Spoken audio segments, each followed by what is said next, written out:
ও মায়ের কোলে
এই যে গোষ্ঠ লীলা হচ্ছে তো প্রত্যেক বছর হয়তো এই লীলাটা প্রত্যেক বছর হয়, কিন্তু তোমাদের জানা নাই। ছেলেদেরকে যখন বাইরে পাঠাও কোনো কাজে বা চাকরি ক্ষেত্রে বা যে কোনো কাজে আর কি, চাষের কাজে, ছেলেদেরকে না খেয়ে পাঠাই দাও। এই সময় অন্তত একটা পাত্রে মানে ভগবানের উদ্দেশ্যে গোপালকে যেন সেবা দেওয়ার উদ্দেশ্যে আমি বা যে কেউ আর কি একটা নৈবেদ্য সাজিয়ে আসবে। ক্ষীর সব নবনী পারলে ভালো, না পারলে যাই হোক একটু গোপাল সেবার জন্য মানে না খেয়ে পাটা হবে না। প্রত্যেক বছর আনবেন, কীর্তনিয়ার নিয়ে পালাবেন না, আপনারা এই করে প্রসাদ স্বরূপ আবার ঘরে নিয়ে যাবেন। বুঝতে পারলেন? আগামী বছর থেকে হবে তো অবশ্যই করবেন, এটা করবেন না। গোপাল খাওয়া দাওয়া করে কোথায় যাবে? পেটে খোদা নিয়ে গরু চড়াতে যায় না, তোমাদের ছেলেরাও কোথায় যায়নি। গোপাল কেন যাবে এখানে? মা আমার, যশোদা আমার, হ্যাঁ প্রাণের গোপালকে নিয়ে আজ ঠিক সরলামণি খাওয়াচ্ছে। অনেক বেলা হয়ে গেল। গোপালপাড়ার সকল রাখাল বালক প্রতিদিন যারা আমার গোপালের সঙ্গ লাভ করে, যার যেটা বাদ্যযন্ত্র গরুতে যাওয়া, গরু চড়াতে যাওয়ার সময় যে যে বাদ্যটা নিয়ে যায়, যে যন্ত্রটা নিয়ে যায়, সবাই আপন আপন সঙ্গে নিয়ে বাজাতে শুরু করেছে। মহাজন আমার বললো, দেখো দেখো ওই দেখো ওই দূরে আসছে, কে? ওই তো আসছে, এদিক থেকে আসতে দেখো। বাজত সব গোট বাজনা, বাজত সব গোট বাজনা, বাজত সব গোট বাজনা, বাজত সব গোট বাজনা। সাজত বল বীরে, আরে সাজত বল বীরে, সাজত বল বীরে, সাজত বল বীরে। মদে ঘোর নিত নয়ন যুগল,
বলরাম পাইকাশিরে নটর পটর করতে করতে চলে আসছে।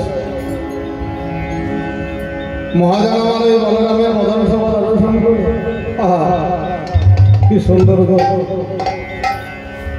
মুখ নয় যেন বুক বই পড়ে মুখের লালা আসে কমলের মধ্যে গগনের চাঁদের সঙ্গে তুলনা করেছে। ওই চাঁদ বদন থেকে একেবারে লালা ঝরে ঝরে পড়ছে। কেন? সবার মুখ থেকে, সব রাখার বালকের মুখ থেকে তো লালা ঝরে ঝরে পড়ছে না, কিন্তু বলরামের মুখ থেকে, বলরামের বদন থেকে লালা ঝরে ঝরে পড়ছে কেন? এগুলো জানতে হবে, এগুলো জানতে হবে নিজেকে, তারপরে ভক্তদেরকে জানাতে হবে। বাবা নিজে না জানলে ভক্তদেরকে জানাতে কি করে পারবো? বলরাম ছিল তোতলা, বলরাম তোতলা। দেখবেন দেখবেন অনেকে ছেলে হোক মেয়ে হোক ছোট অবস্থায় একটু তোতলা থাকে, কথা বলতে গিয়ে কথাটা মুখের মধ্যে বেঁধে যায়, জিহ্বার মধ্যে বেঁধে যায়, কি যায় না? ওই 12-14 বছর কি 15-16 বছর হলে পরে ওই তোতলা ভাবটা কেটে যায়, দূর হয়ে যায় না। আর দেখবেন যারা তোতলা কথা বলতে যায় আর কথা বলার সময় লালা পড়ে, আর থেমে থেমে থেমে থেমে কথা বলে, লালা পড়ে ঝরে ঝরে। বলরাম কথায়, বলরাম ছিল তোতলা। তাই বলরামের মুখ থেকে বদন হতে লালা ঝরে ঝরে পড়ছে। আমার মহাজন বলছে ওটাকে কি বলছে? শ্বেত কমলের মতো। কমল মানে পদ্ম। শ্বেত পদ্ম বললো কেন না? বলরাম বলো সাদা ধবধবে, হ্যাঁ শ্বেত কান্তি অনুপম, আমরা জানি তো উত্তর গোষ্ঠী যেটা বর্ণনা হবে। হ্যাঁ, তো শ্বেত পদ্ম আমার বলরামের বদন খানা ঠিক যেন মধু ঝরে ঝরে পড়ছে। শ্বেত কমলের পদ্ম, শ্বেত পদ্মের মধু ঝরে ঝরে পড়ছে, সেটা পান করছি আমরা, তোমরা সবাই মিলে। আর মহাজনকে বলতে দেখো দেখো, গলে বনমালা বাহে তারমালা, গলে বনমালা বাহে তারমালা, গলে বনমালা বাহে তারমালা,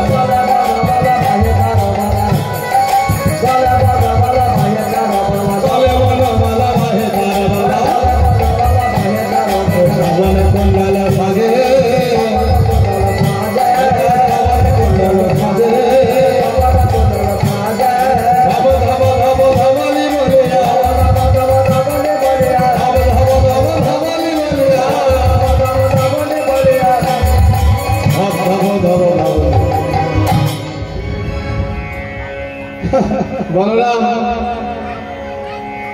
বলরাম আমি তোতলা আগে বলেছি তো, তাই ধবলিকে ডাকছি।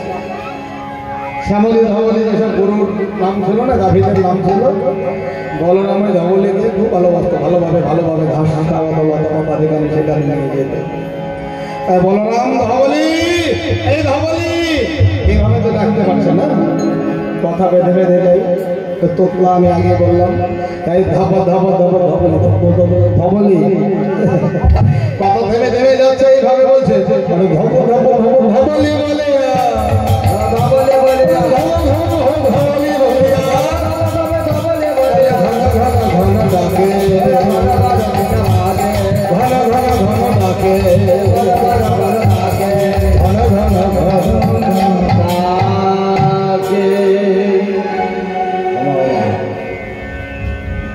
ধবলি ধবলি বলতে বলতে আসছে। বলরাম পাক বেশিরে নটর পটর করতে করতে একেবারে নয়ন যুগল মন করতে করতে মদে বাবা হয়ে মাতোয়ারা হয়ে নাচতে নাচতে চলে যাচ্ছে।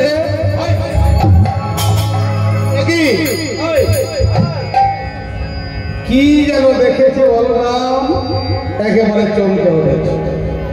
কি দেখেছে বাবা? প্রভাতকালে আসছে তো, ভানুর উদয় হয়েছে, মানে সূর্যের উদয় হয়েছে। সূর্যের কিরণ লাগে আমার বলরামের অঙ্গের ছায়া পড়েছে মাটিতে। বলরাম বাহ্য জ্ঞান হারা হয়ে গিয়েছে, ভাই ভাই ভাই ভাই বলতে বলতে, কানাই কানাই বলতে বলতে ওই বাহ্য জ্ঞান হারা হয়ে বলরাম যে মাটির মধ্যে নিজের অঙ্গ ছায়া দেখলো, বুঝতে পারলো না যে ওটা আমার অঙ্গের ছায়া, ওটা আর কেউ না। আপন তন ছায় রে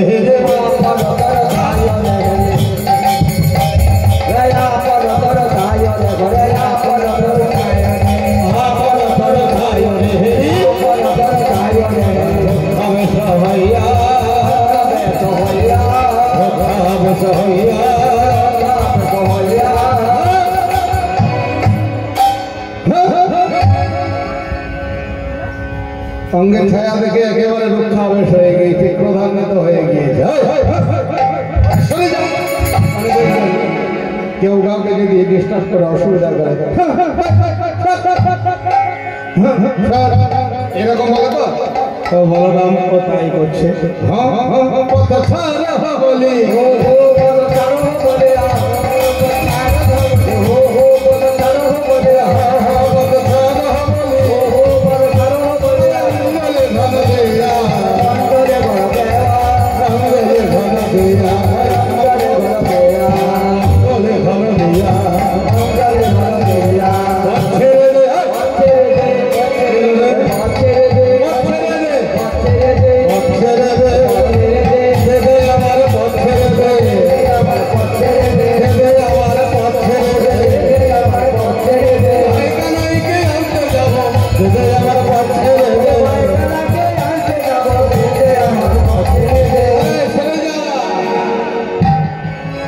আমি কানাইকে নিয়ে কোটে যাব,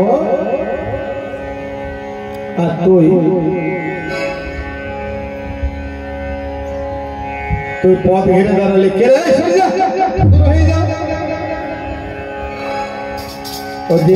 আমি আগে বললাম, ওই যে বলিনি বাহ্য জ্ঞান হারা গিয়েছে, বাহ্য জ্ঞান হারা হয়ে গিয়েছে। হ্যাঁ গো, অঙ্গের ছায়া কি ছেড়ে যায়? ও মা ছাড়বে কি? হ্যাঁ কি না কিছু বলছেন, আমার কথাগুলো বুঝতে পারছেন না? নিজের দেহের ছায়া, নিজের দেহের ছায়া কি দেহ ছেড়ে যায়? পায়ের সঙ্গে সংযোগ লেগেই থাকে। কিন্তু আমার বলরাম বুঝতেই পারছে না। বলছ তুই আমার সঙ্গে লড়াই করবি, হ্যাঁ রণ করবি, তারপরে হেরে যাবি, তারপরে সরবি আমি যাই। তবে শোন, তোর রণবিবাস আমি মিটিয়ে দেব। এই বলে আমার বলরাম কি করলো না, পরে যে পাঁচুলিটা ছিল, পাঁচুলিটা ভালোভাবে পক্ষে ধরল। কর পাঁচুলি কক্ষে দাবি,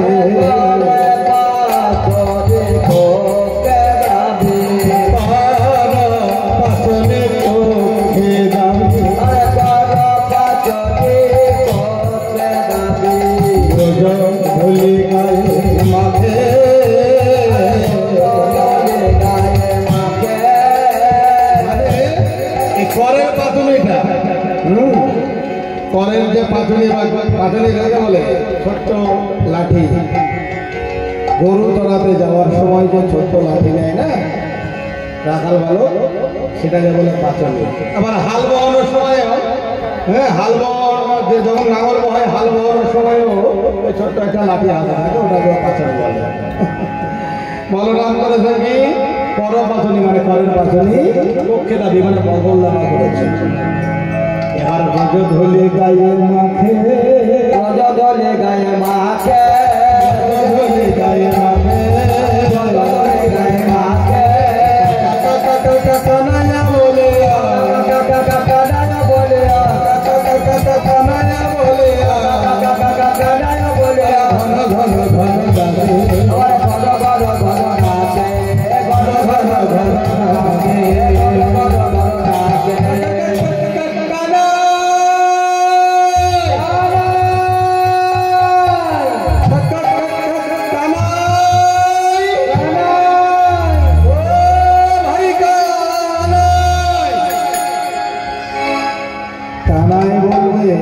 সেটাও কিন্তু বলতে পারছে না, কাকা কাকা কানাই। এই তো কানাই কানাই বলে ডাকছে, আর আমার বলরাম বলছে ভাই কানাই,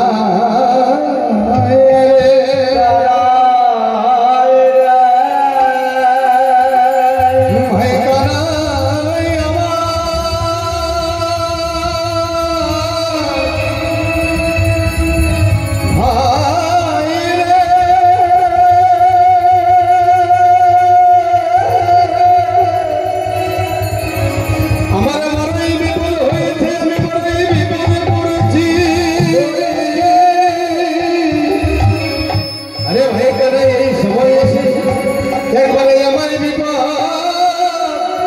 বিপদ মুক্ত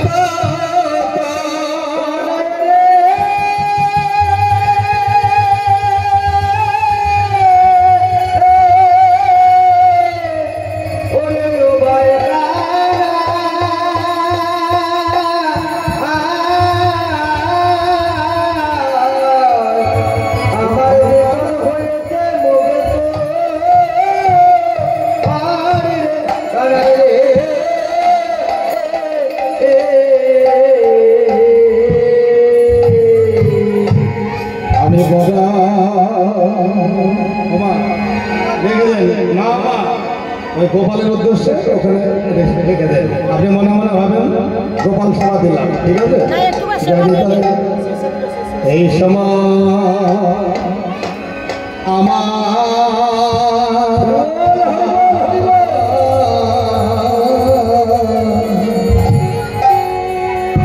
আমায় রক্ষা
আমার বড় বিপদ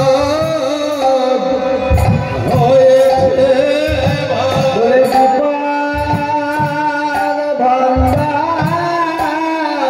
ভান্ডার